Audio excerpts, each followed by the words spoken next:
This is Dom Bettinelli, the CEO of SQPN, with a brief but very important message. For more than a decade, SQPN has produced the Catholic faith and pop culture podcasts that you love. We're a non-profit organization, so it's only your generosity that lets us carry out our mission. We haven't run a fundraiser in 2 years, and that's why we need to ask for your help right now. Please make a pledge of whatever amount you can afford to help us continue providing your favorite podcasts, as well as exciting new ones we have planned. To make your pledge and find out about the free thank you gifts we'd like to send you, visit sqpn.com/give. That's sqpn.com/give. Thank you for your generosity. May we hear from you today?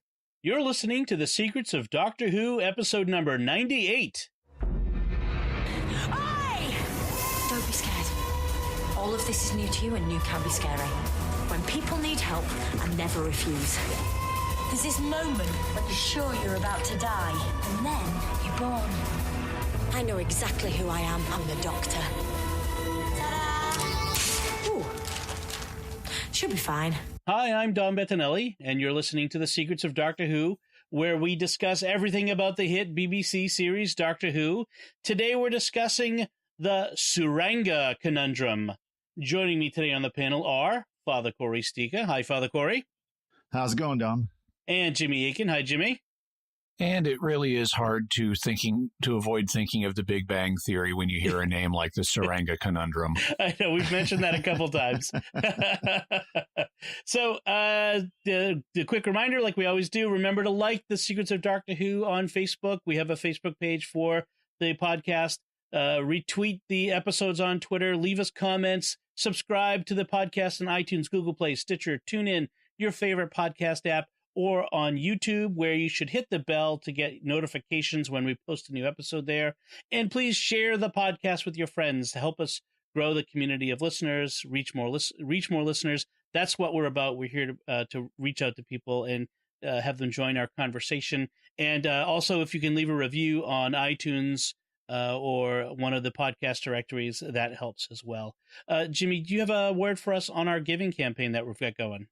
Yeah, so as longtime listeners know, we're in the middle of a giving campaign. We haven't run one in 2 years, and so consequently, we need your support, and we need it now because our funds have been diminishing. If you like Secrets of Doctor Who and the other podcasts that StarQuest produces, then this is the time to show your support. Please go to sqpn.com/give, or just go to sqpn.com and click the banner at the top of the page, and you'll be taken to where you can sign up and become one of our regular monthly Patreon supporters.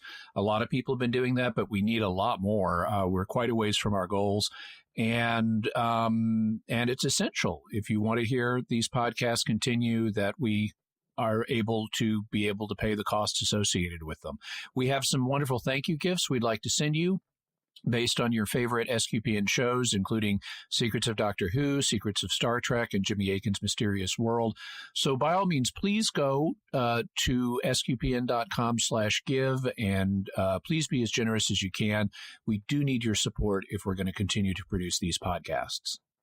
Thank you, Jimmy. So to get into today's episode, we have the Tsuranga Conundrum. I keep wanting to say syndrome. Because it would be alliterative, wouldn't it? Yes, it would. But it's a conundrum. The why I can't say conundrum. So they're visiting, the Doctor and Yaz and Graham and Ryan are visiting a junk planet in a junk galaxy. Cool. Yes. Yeah, no kidding. Apparently, that's how in the future we've solved our problem of too many dumps and rubbish centers. Instead of dumping them in the ocean or finding some rural place to put them, we just launch them into space, into some galaxy somewhere, millions and millions of light years away. That works. Where we've apparently filled a galaxy with our junk. I mean, that's a bit of the space fantasy aspects of Doctor Who coming out again. The idea that you could fill every planet in a galaxy with your junk. They're looking for some device, but we never get told what it is. But I wasn't clear on that. I wondered if either of y'all had an idea. Up. Yeah, whatever it was she held up, some sort of funnel-looking pipe thing. Yeah, I think I'm not sure it'll ever matter. But we do get the sense that some time has passed since the last episode, since the Arachnids in the UK. where the doctor says, "Hey, didn't I take you to visit the rain baths of some planet?" and so on and so forth. And as I look at it, I think this is the first like major jump in time since Twice Upon a Time and the Regeneration, barring the time between in the first episode where we had the funeral. We assume there was some days in there. Right. In terms of episode jumps, though, I think really we only had, so between Twice Upon a Time and The Woman Who Fell to Earth, there's basically no jump. Right. She's still falling through the air at the beginning of that episode. And then there's also no jump between The Woman Who Fell to Earth and the Great Race episode, whatever they called that, where they're floating in space for a minute. Ghost Monument. Ghost Monument. But then subsequently, I think it's been back to normal where we've had gaps. Coming into Rosa, they mentioned they'd tried a whole bunch of times. Right. And then we have another gap where at the end of Rosa going into the spider episode. And then we had another gap here. So we're kind of back to normal in that. Okay. They're not doing the kind of serialization that early Doctor Who did on a regular basis. Yeah. In fact, there's room now for the comic books, which are coming. There's actually a little bit of news. The Titan Comics has a line of 13th Doctor comic books coming out with new stories in there in between these episodes. And I'm sure Big Finish will find some place to fit stuff into when that time comes. When the time comes, sometime in the future. So they stumble on a sonic mine, which explodes. I like the fact it's a sonic mine and thus uniquely sensitive to the Doctor's sonic technology. Right. Again, right, because those detectors that they're waving around, they're like metal detectors, which they can't be because everything in the pile is metal. But the detectors, a non-metal detector, detects everything in there that's not metal. Right. It's a needle in a haystack detector, as Graham points out. But it must be based on the Gallifreyan sonic technology, and so therefore sets it off. Thankfully, does not kill them, but it injures them to where they're incapacitated for up to 4 days. I think is what we're told. They said 4 days, and it sounded like it rearranged their internal organs. Kind of sounds like a Dalek weapon. Yeah, it sounded like some nasty bits. Luckily, there was a rescue ship. Now a lot of this went by quick and the accents, so I didn't catch it all, but a rescue ship from somebody. The Tsuranga Corporation or whatever it is. Okay, something like that, yeah. And it's like basically a space ambulance. Yeah. That it gets a call, it goes out, it's on a regular route, alters its course, picks them up, and they're on board this very sleek-looking future hospital-type ship when they awake, where they're being treated by 2 medics. And the ship is remotely piloted from its home base, and if you try to tamper with its course, it'll blow up. So it seemed to me like this was a really powerful statement by the producers against driverless cars. Maybe. Well, that seems very like a very extreme. Like if your ambulance is going off track, well, you better blow it up. Like, what is with blowing everything up in future space? Well, and that was kind of funny because it's like all the list of things that could happen is if all the sensors detect something was wrong on the ship, you get 3 chances and then it blows up. Right. If the ship goes off course, it blows up. If they decide that it needs to be sterilized, it blows up. It's just like, so you got better chances of getting blown up than actually making a successful mission, apparently. Right. Yeah, the Tsuranga Corporation obviously has great care for its patients. Right. They're really worried about something getting on board these ships and making its way back, apparently. Maybe that's what it is. Which, that's a justified concern. By the way, I noticed something. So at the beginning of the episode, as soon as they wake up on the space ambulance, and they're told, it's Tsuranga. They hear the word. The doctor says, "Where have I heard that before?" And I thought, oh, here we go again. A word the doctor has heard before, but can't immediately remember what its significance is. And that's like a standard writing trope. We've talked about Tardis separation, which we have in this episode. Right. We've talked about companion separation, which we also get in this episode. Well, the thing the doctor can't quite remember is another writing trope on the show, because the fact that the doctor has heard of something will allow the solution to the plot typically. Yep. Now here they actually pay it off early, but typically it's once the doctor remembers what he or now she has heard, that becomes part of the solution. So it's a plot resolution thing for the doctor to already know about it, but it's a plot withholding or tension sustaining element that the doctor can't immediately remember what the significance of something is. Although it makes a little bit of sense given, the doctor is thousands of years old. And I mean, I'm only 50 and I can't remember stuff.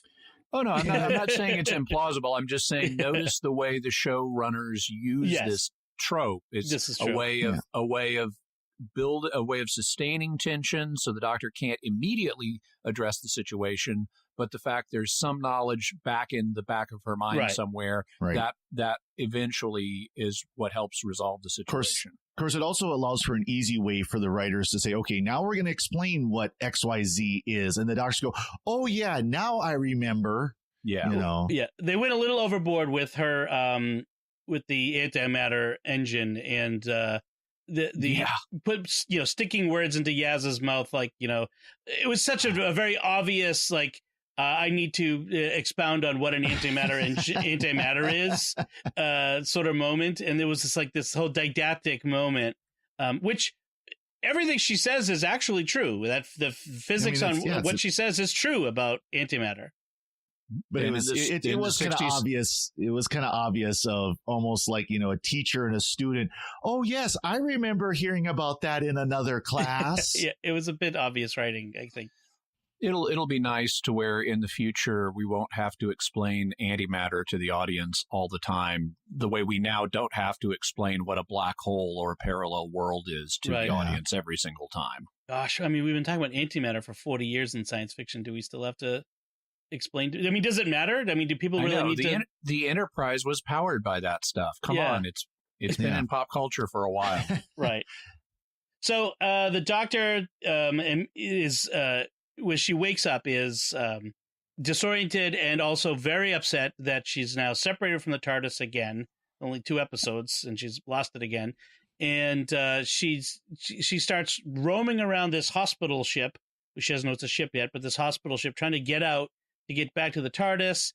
Ends up running into this room where there's this General Eve Cicero, who is apparently very famous. She's in the Book of Celebrants. Is that what they called it? Yeah. I like that they pronounced her name Cicero, the classic English pronunciation of that Latin name, instead of forcing on it the Germanesque modern Cicero pronunciation. Right. But so Cicero is apparently a famous warrior, soldier, pilot from the future. And is in the book. And then when the doctor says, I'm the doctor, I think this is the first time she's recognized by name this season. Yep. Where you're that doctor. You have a chapter, and I like the fact that she says, "Oh no, it's just a small bit," and then she even goes, "Well, it's really a volume, really." I like that. She kind of plays it down, and then also like, "Oh, by the way, actually, it's like a whole book. It's a whole volume." Yeah, lets the companions know it's actually more than that. Yep. So, I didn't know whether one of my concerns with the writing in this, or the directing, or the way that it was directed, was how quickly information was flying by. I was having a hard time at times keeping up, and a little bit is the accent, I guess. I mean, I listen to a lot of British TV and movies. I mean, I can listen to the accent. It's not usually a problem, but this was going by so fast. Yeah, subtitles would have helped in some scenes. Yeah, I had to go back, in fact, and listen to a couple things twice, and even sometimes the second time I didn't get it. But it's obviously wanting to get a lot of background out there and established so they could get onto the main plot. I mean, that's really is a lot of it was get as much of the background established as quickly as possible and then go. And the episode was pretty fast paced. Yes, this is a classic running about through corridors episode. Yes, lots of corridors, lots of running. Another patient on the ship, or in fact, the only other patient on board the ship that we run into is Yos, a male Giftan, who's an alien, who is apparently pregnant. And so we learned through the episode that The gift hands are aliens that look exactly like us, but have a completely different biology, kind of like the Doctor, where males and females both become pregnant, and males give birth only to males, females only to females. Pregnancy lasts a week, and they have 2 umbilical cords that have to be cut simultaneously, all of which is designed to give us a nice B story that has some amusing moments for Ryan and Graham, as well as to give us an opportunity to talk about fatherhood. Yaz. Yeah, a little bit with Yaz too. Yeah. One thing I do like about this is this season, especially, the aliens are actually aliens. They look like humans, but they're actually aliens. It's not, humans that are a million light years from Earth, and, David Tennant having his big diatribe, or not diatribe, but, oh, humans, you're so wonderful. You're a million years from Earth and you still survive. And. No, these are actually aliens. They're either aliens that look like us or aliens that don't look like us, but have our names, like Tim Shaw. Yeah. Well, that was a mishearing. Yeah, of course. Yeah, that was kind of playing on it. Yeah. What I liked, one of the things I like now, obviously a lot of this is really, a lot of the Yas subplot is really to let Ryan reflect on his issues with his father, which is very nice. But I like, the fact that they get a little creative and after they've introduced the male pregnancy thing, Ryan is uncomfortable with it, and Yaz even looks a little uncomfortable with it. They're not quite sure how to relate to this guy. And then what I really like, though, and that's just expected, anytime a person encounters something really alien, especially on a sensitive subject like sexuality, they're going to feel uncomfortable. That's to be expected. And I like the fact they play on that then, because when Yas learns that humans don't all get pregnant and give birth to the same sex, he's instantly disgusted by that. And he's like really uncomfortable, doesn't want to know a whole lot more about human reproduction. Right, exactly. And there's some really nice moments, I think, in this whole Yas pregnancy subplot where Ryan reacts and Yaz react to Yas's I guess we should call them intrauterine pictures, because it's obviously not ultrasound, because it's 1,000 years in the future, whatever, a few thousand. 67th it might be century. Ultrasound. It's sonic technology, does a lot of things. Well, this is true. So, but they have a nice reaction, and Ryan, is like, mate, you're growing a person. This Yas says he got pregnant while on holiday unexpectedly. I find that I don't want to get into a political debate, but I find it interesting that that the only option considered is either giving up the child for adoption or keeping it. Yes. That there wasn't a termination abortion discussion, never came up at all, which I thought was interesting and somewhat, from a pro-lifer perspective like myself, somewhat encouraging. Yeah, I was encouraged by that, and the pictures they showed of the child, as it's this is the 3 hours ago picture. It's clearly fully formed. It's clearly as a person. Yep. That's something that I really appreciated. I appreciated a little bit less. When it came time for the baby to be born, Ryan says to Yas, and this is a direct quote, "You're going to bring a person into being." Right. And that, no, the person already bees. It's just going to come out now. Yes. And so that struck me as kind of, a gesture to the pro-abortion community in this episode. But I think the underlying humanity of the situation rang through in this the way it does in real life too. Yep. Okay. Exactly. Of course, we get the comedy aspect when Graham and Ryan are called upon to be the doulas, the assistants, because they're the only guys available, right? Because only guys can be doulas for guys, for gift hands, apparently. I love Graham in this. He's watched all the episodes of Ask the Midwife, but he turned away at the squeamish part, so he didn't actually know what happened. Right, Graham. So, in case you don't know, Call the Midwife is a very popular show. I should know. My wife has watched all the episodes of that too. And in fact, it's actually interesting that she tells me about it. It's based on a memoir by this woman who was, in fact, a nurse in England in 40s and 50s, I think it was. Oh, I remember this. I've seen an episode of this. Yeah. It's a historical drama. It's not what you might think, like a reality television It's not show. a reality show, and it's not a tutorial show about. No. It's actually a historical drama about this order of religious sisters who serve the poor in this neighborhood, primarily, firstly, as midwives, but also through their other health needs. And it follows them over time in various situations that come up.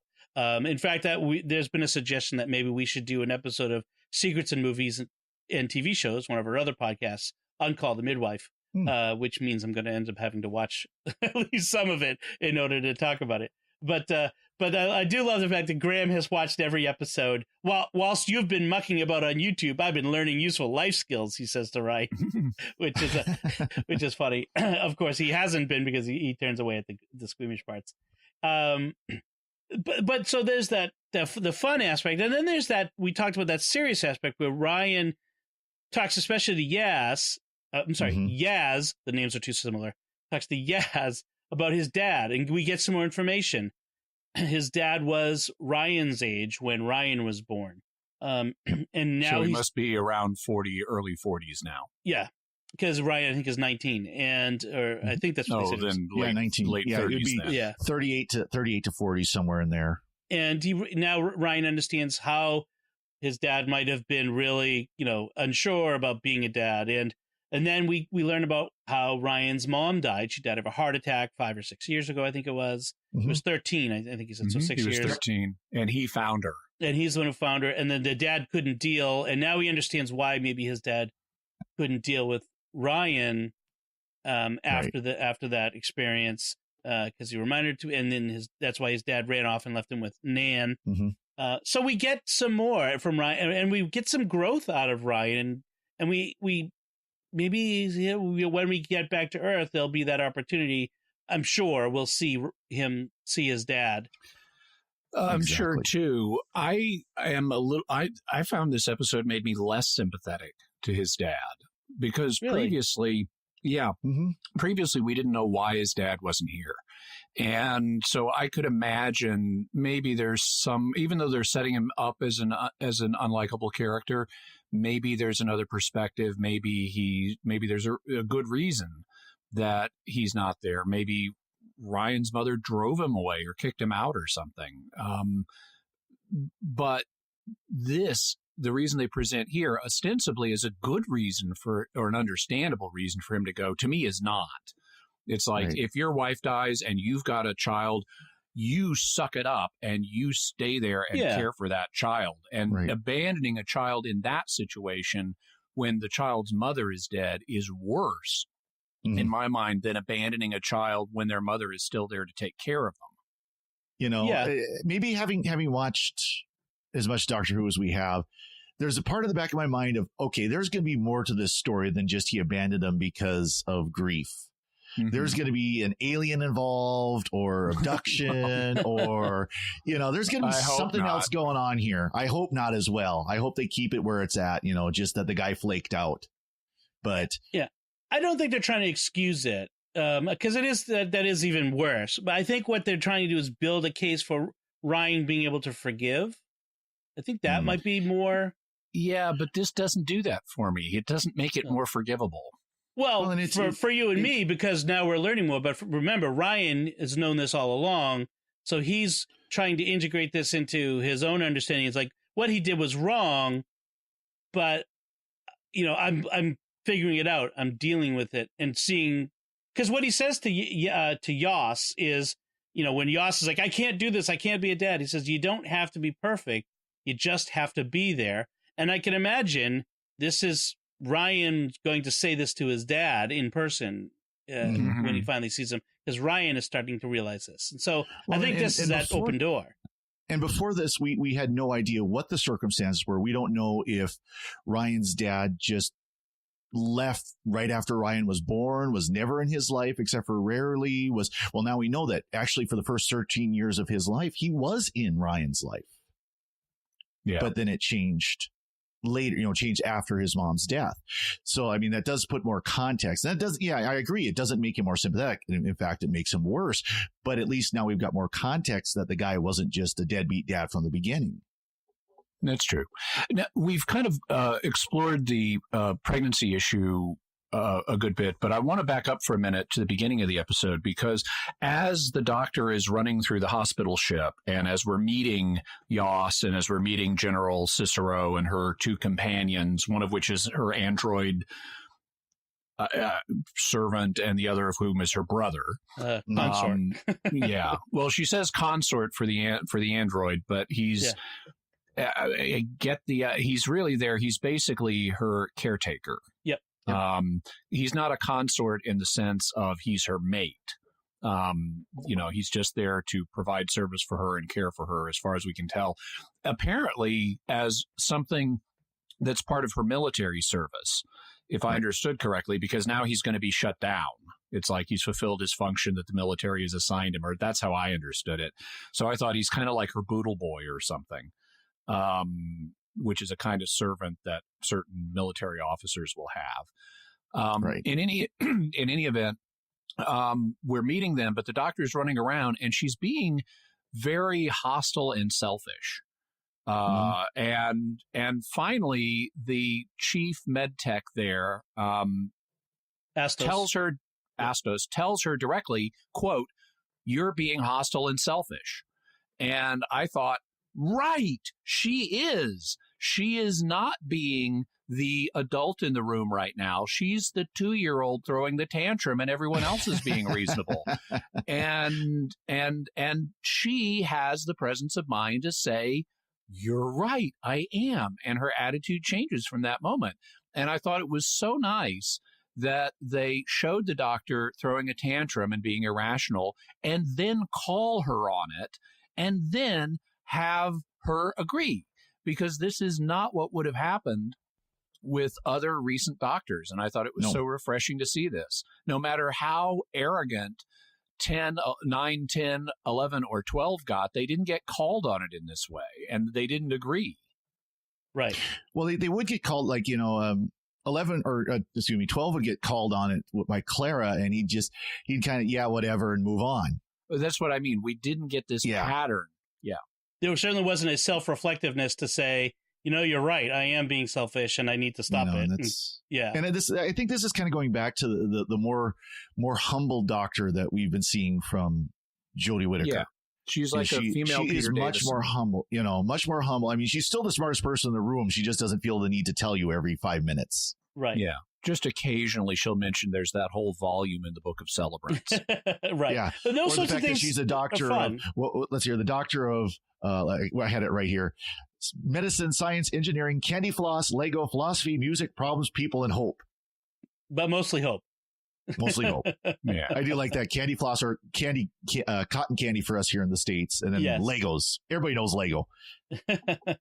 I like that Doctor of Lego, especially. So maybe that's what the Tardis is actually built out of. Well, sometimes in my house it is. So I like there's a fun moment where she's talking to Astos. He's the head medic, and Astos is a bad liar. She calls him on it because he nods or shakes his head opposite of what he's saying when he's lying. Mm-hmm. It's like there's no way to get off the ship, and he's nodding his head or that sort of thing. I thought that was a little bit of fun directing, fun acting going on there in that moment. And then we have the conundrum happens, which is the ship is boarded by this alien, it's called a Pating. And we don't know that at first, but it may be the most dangerous creature in the universe. It's like the ultimate indestructible, ultimate terror ever ultimately conceived, designed, engineered, whatever it happens to be. It looks a little like a chud. It's basically a cute version of the alien from Alien. That's essentially what we're getting is that we have it's the classic alien on board a spaceship, crawling through spaces where we can't see him and attacking at random, except the people are not the target. The ship is. And then we find out it's the energy of the ship. So it's a creepy, cute creature that eats anything, can survive in space. It eats the sonic, but spits it out drained of energy, which has become significant later. It has toxic skin, so it'll kill you if you touch it. It's extremely fast. To kill. It's impossible to kill. Eats anything. Like I said, survives in space. I mean, forget Weeping Angels. This thing is well, it's threat level chalice. It's threat level chalice. So I mean, it must be pretty serious. and it looks like the Crazy Frog. Right. Yes, it does.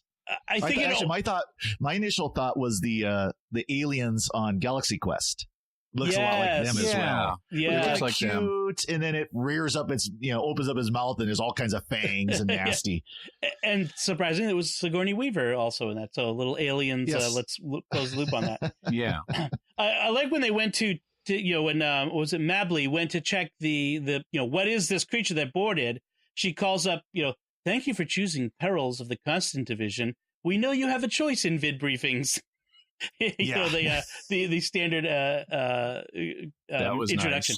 Nice. It does cycle very quickly through some images as she's bringing up the image of Cyberman, Dalek, Weeping Angels, Ood, and there was one other one I think there was. But so we can say the Daleks have been in this season of Doctor Who. Okay. I wondered how they were going to, or if they were just going to let that contract go with the State of Terry Nation. I'm not sure it was on screen long enough to satisfy a contract because you really had to go frame by frame to see it. So it was pretty quick. So let's talk about the pating in the room, which is the pating. It's unimpressive visually, and the CGI, even though it's okay, I guess it doesn't scream realism at us deliberately. Yeah, and it's got a cute appearance and a cute name, and it's hard to take seriously as this ultra mega monster that's threat level chalice, and so it looks more like threat level tea kettle. And so for a lot of fans, the pating is going to be the weakest spot in the episode. Now, upon watching it, my first reaction was pretty negative towards the pating. I understand conceptually what they're trying to do. They're trying to fuse a monster with cute and subvert the cuteness trope, which is, and I understand that. I give them points for that. I'm just not sure about the execution in this case. Having said that, having seen the overall shape of the episode and what they're doing with it, I'm okay with it. It's just, it's okay, but I'm not a huge pating fan. I can definitely agree with that. I think it was okay. I mean, there just wasn't quite the level of realism to it that I was hoping for, because, you watch it eating this stuff. And of course we see later that it regurgitates everything it doesn't actually consume, like metal and things like that eventually, because it spits the Doctor's sonic right out right away after it's drained all the power. But you don't see any change to it. It just eats it, and whatever it ate disappears. It doesn't grow bigger like the spiders. And you can do, deliberately odd monsters in a successful way. Like, who would have thought you could take statues and make them really terrifying? But in Blink, the Weeping Angels are really terrifying. Right. And, that's another, let's subvert the statue trope and make it a monster. And that worked. Here, let's subvert the cute trope. Not so much. It wasn't as successful. Also, and partly, like when it's eating stuff, it takes things that are bigger than itself and shoves it down its mouth. It's like, is this thing bigger on the inside than the outside? Yeah. I just thought it was kind of not as successful as it could have been, but ultimately I'm okay with it. Okay. Yeah, I didn't have a problem with it. It wasn't the best part of the episode for me, nor the worst. I mean, for me, it was just simply, it's the conundrum. It's the problem that the Doctor has to solve this time. And what's interesting to me is the Doctor solving things, not necessarily the creature itself. And in fact, the solution to the creature was almost an afterthought, because there were so many other problems. We have to keep the headquarters from exploding the ship, and we have to, this guy's having the baby and the general's dying around the asteroids. Right. There was so many other things. It was just one other thing to deal with. So I didn't have a problem with that. I did like how at the end of the threat level Chalice briefing, where the robotic voice has been telling them just how dangerous the Pating is and how life-threatening it is. Do not engage at all costs. When the briefing ends, the doctor says, well, on the plus side, I now feel very well informed. Exactly. And I like that, not just as a comedy line, but also that she didn't know about this thing before. That's also nice to have and refreshing. Right. And yet the general did. The general had faced one before. It did one had destroyed her fleet. A fleet. Yeah. So and it's not although it's an ultimate dangerous creature, it's not the fate of the galaxy is at stake or even a planet. Yeah. It's this one ship is at stake. I did like the line where as the doctor was explaining the antimatter engine to Yaz, she called it the iPhone version of CERN, which is an updated version. I kind of like that. Yeah. That was a little fun pop culture reference. We have the General Cicero. By the way, at CERN right now, there are a couple of experiments involving antimatter where they're hoping to find out something we've never known about it. So antimatter is like normal matter, but with the opposite electrical charge. And it should therefore obey all of the other rules about normal matter. Like it should fall down in gravity instead of up. But we've never had enough of it long enough to test that. And so that's what they're trying to test right now at CERN, is they're trying to get enough antimatter in the right situation to see if it obeys the normal laws of gravity. So there's a chance we could have anti-gravity antimatter. Oh, interesting. We have seen CERN actually before in that Doctor Who Codex episode. Extremis, where it was part of the Veritas simulation. So it was part of a simulated world, so they weren't actually there. But just if you're wondering, you've heard the name on Doctor Who before. That's right. I'd forgotten about that. Yeah. Yeah. And so we have the General Cicero, who is the greatest pilot in ever. With that, the greatest pilot in ever. Right. I was trying to think of what the name of her civilization country is. She said it, and it wasn't something that stuck with me. But so of course we need her to pilot, even though she also has a ailment that will kill her. Mysterious medical condition called pilot's heart. Pilot's heart, right? And she's got to take adrenaline blockers to control it. And it's like, okay, guys, we have this, and we have those adrenaline blockers. We call them beta blockers, and they're commonly used to treat heart conditions today.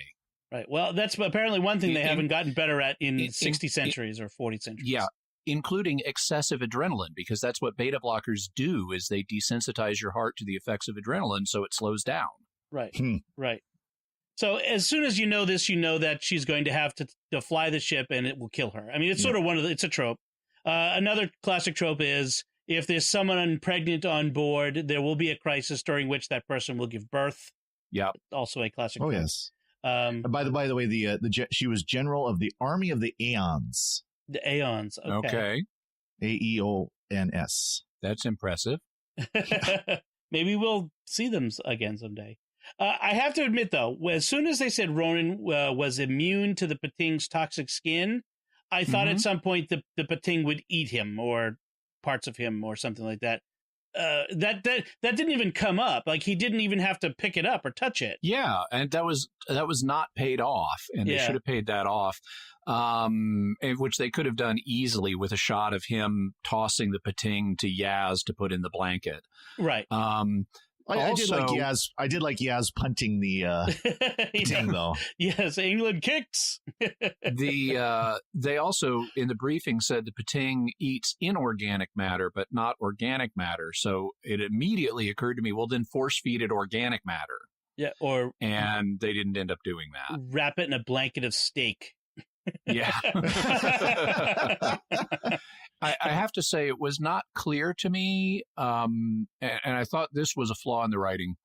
Even though we had a lot of stuff going on in this episode, the Doctor is working on an anti-Pating plan, and the nature of this plan is never clear until the very end. Mm-hmm. And I frankly had the feeling she doesn't have a plan, and we're just wandering through this episode until something finally occurs to her. And that made a good chunk of the episode feel directionless to me. Mm.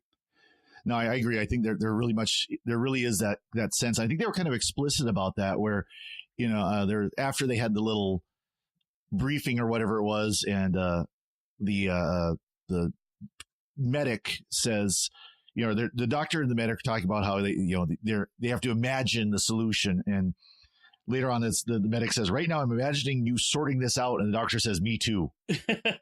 Well, I think it kind of falls for, which is not just Doctor Who, but a very common TV problem, which is someone has a solution that they're working the problem toward, but they don't tell anyone else. Right. But for entirely artificial reasons, only in order to sustain the tension for the audience. If the audience doesn't know what the solution is, then it's more tense for us. Right. This is why Sherlock Holmes never presents his conclusions except all in a package. Right.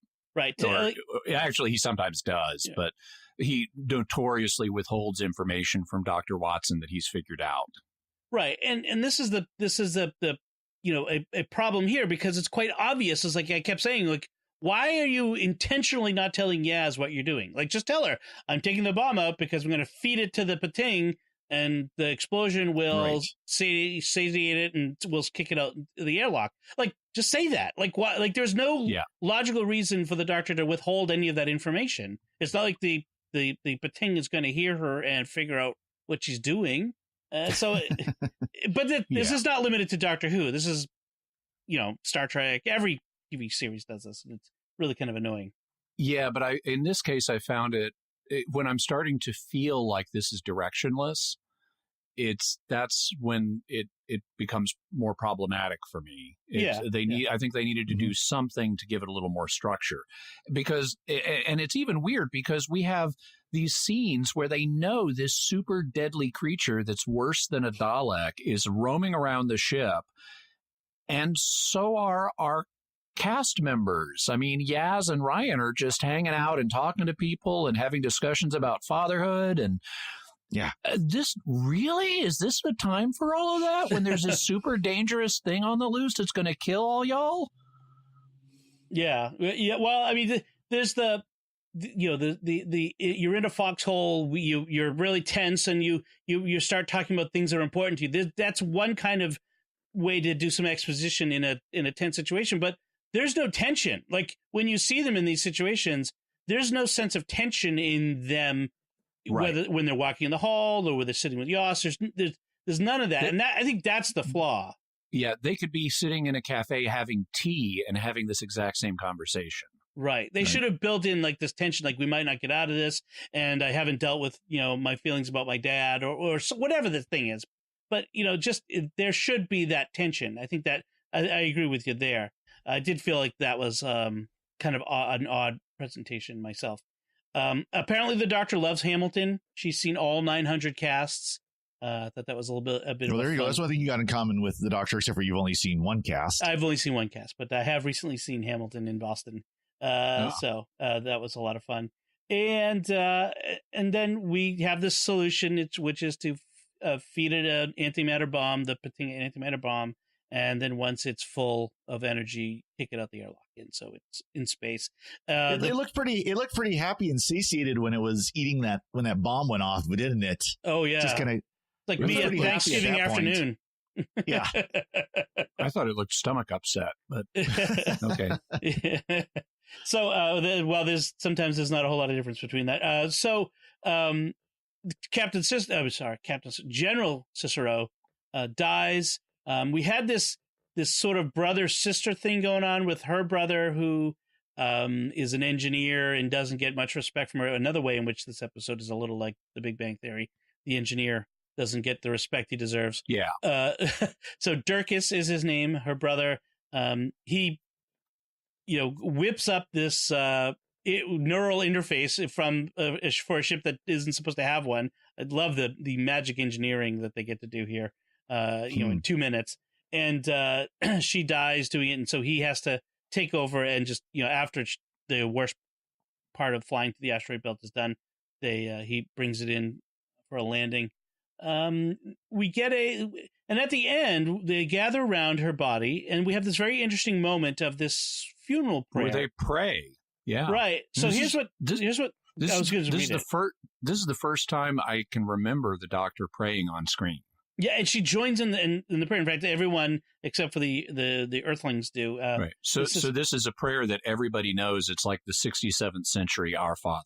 Yes. Yep. And so it's may the saints of all the stars and constellations bring you hope as they guide you out of the dark and into the light on this voyage and the next and all the journey still to come for now and evermore. And the Doctor alone says the for now and evermore at the very end there.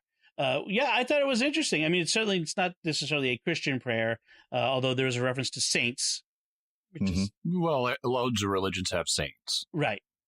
But saints of all the stars and constellations, which is an interesting. Yeah, I didn't like the constellations part, because constellations are imaginary constructs due to humans seeing patterns in things where there aren't really patterns. And so constellations will look completely different depending on what planet you're on. So they're going to be completely subjective. I would have just stopped at stars. Yeah. And if you want to add to it, and galaxies, because galaxies at least are real things. They're not just imaginary constructs. Right. I couldn't tell whether they would try like the patron saints of or saints who lived on, around or something like that. But whatever, could be either one. Yeah, it's whatever.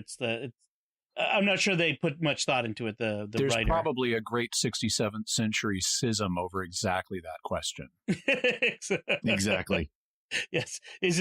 So one side says it's just the stars, and the other side says and constellations. We have to come up with a particularly Latin or Greek term for and constellations, like filioque. That would be. Oh no, I meant like, are they the guardian patron saints of these stars and constellations, or are they from these patron saints? Are they from these stars and constellations? I did feel bad that Mably apparently did not get a funeral prayer like General Cicero did, but I mean Astos. Astos, yeah.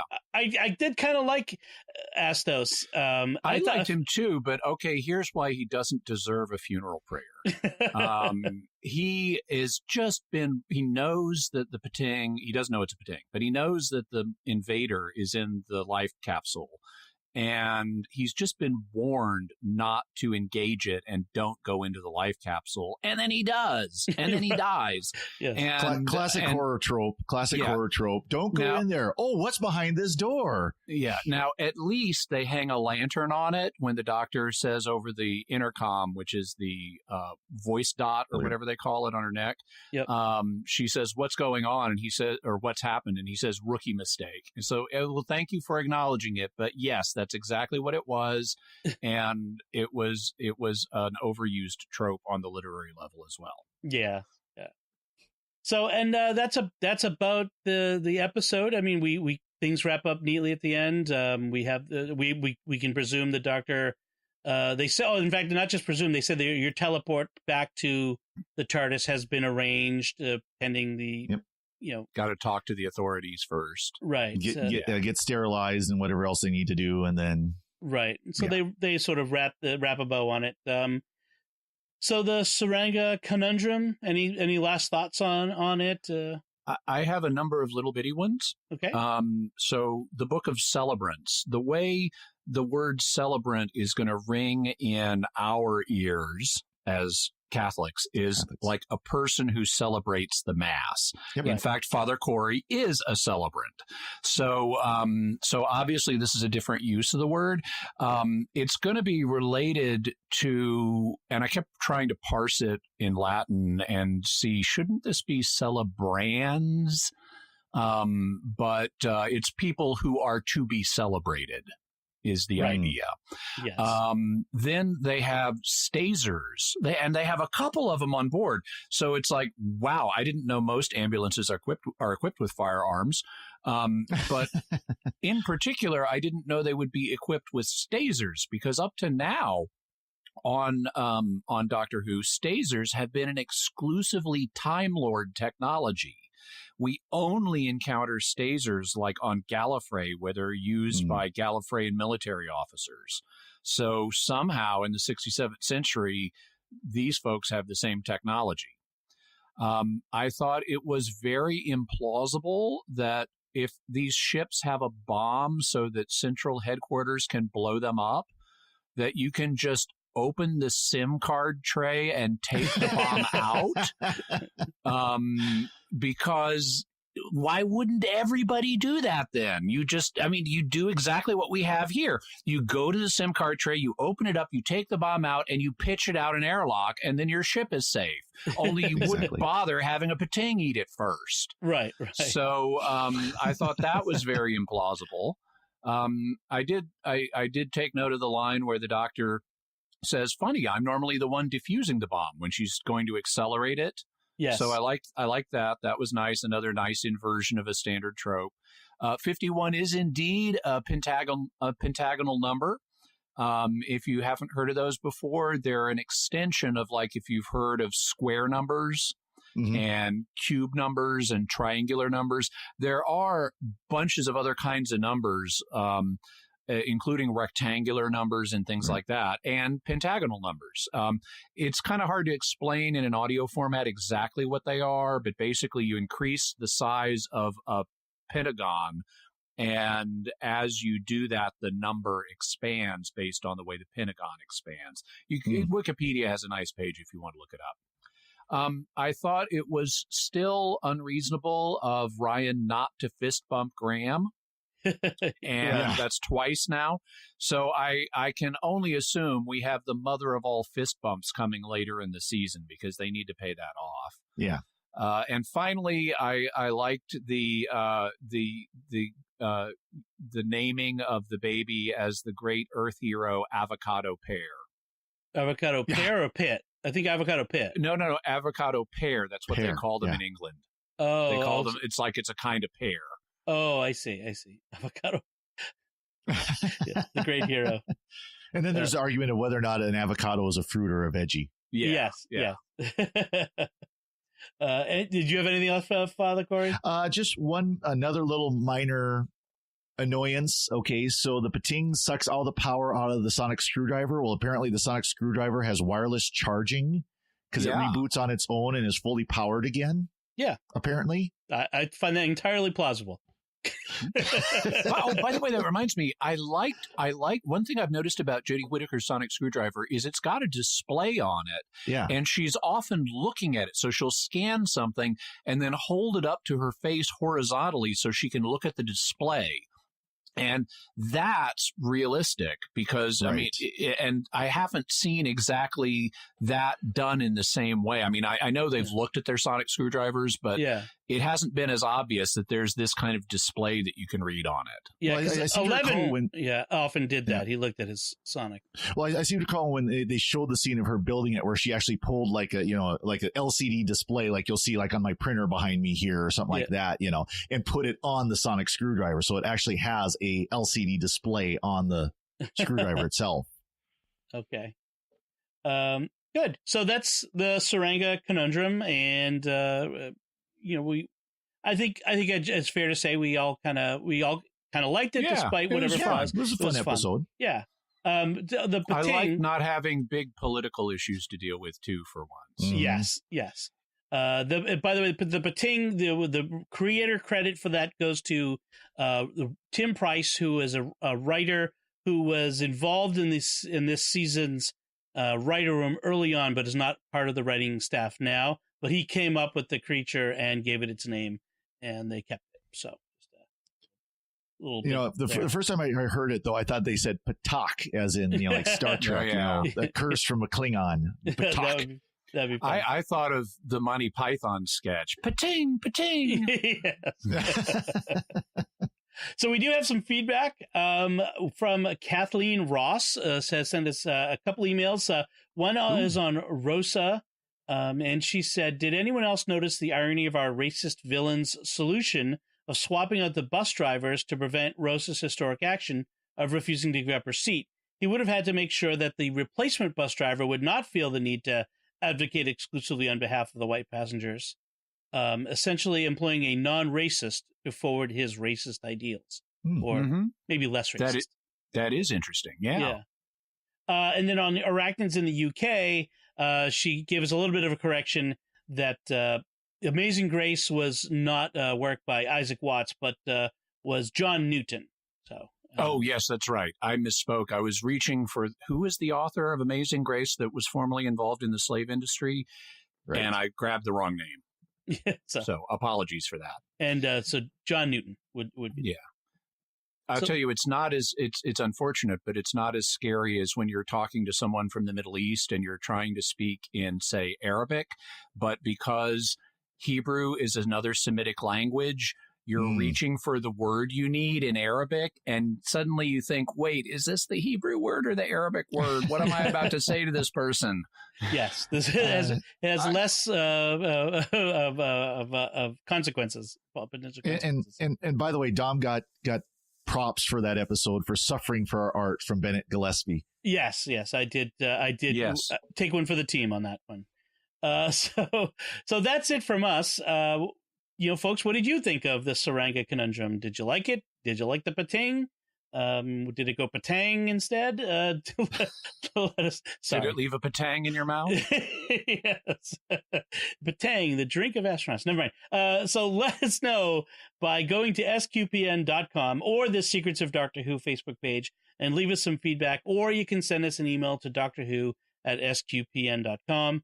You can find links to all our personal social media and websites on our show notes on sqpn.com. Please leave us a review in one of the podcast directories like iTunes or the podcast app to help others find the show. 5 stars, please. 5 stars. We would love 5 stars. And if you want to support our work here on the Secrets of Doctor Who, you do want to. We just want to be clear on that. You do want to. Yes. Please go to sqpn.com/give and help us out there, please. We'll be back next time when we'll be discussing the next episode of Doctor Who called Demons of the Punjab.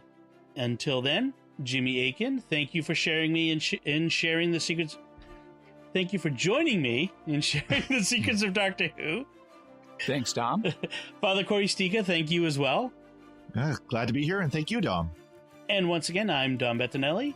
Thank you for listening to the Secrets of Doctor Who on StarQuest, and remember, hope prevails. Right. This is going to be fun.